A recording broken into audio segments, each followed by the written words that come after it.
గంగ ఆకాశంలోంచి కాని భూమి మీద పడిందా, పాతాళ లోకానికి వెళ్ళాలంటే ముందు భూమి మీద పడాలి. భూమి మీద కాని పడిందా, ఈ భూమి తట్టుకోలేదు, కదిలిపోతుంది భూమి.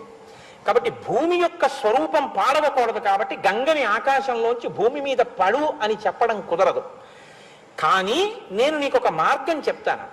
అలా పడాలి అంటే భూమి మీద నిలబడి గంగ పడుతున్నప్పుడు తల మీద పట్టి విడిచిపెట్టగలిగిన వాడు ఒకడు ఉండాలి. అలా పట్టి విడిచిపెట్టగలిగిన వాడు ఒక్కడే ఉన్నాడు ఈ సమస్త బ్రహ్మాండములో. వీరనాణ్యం, ఇంకెవ్వడూ లేడు. పశ్యామి ఉన్నాడు, చూస్తున్నాను. ఎవడో తెలుసా? శూలినః, త్రిశూలం పట్టుకున్న మహాదేవుడు, త్రిపురాంతకుడు, త్రయంబకుడు, సదాశివుడు, పరమేశ్వరుడు, పరమశివుడు ఉన్నాడే, ఆయన పట్టుకుంటాడు. ఆయన కాని వచ్చి నిలబడ్డాడా, గంగ వచ్చి ఆయన తల మీద పడుతుంది.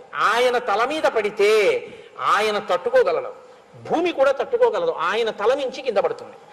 అందుకని పరమశివుడు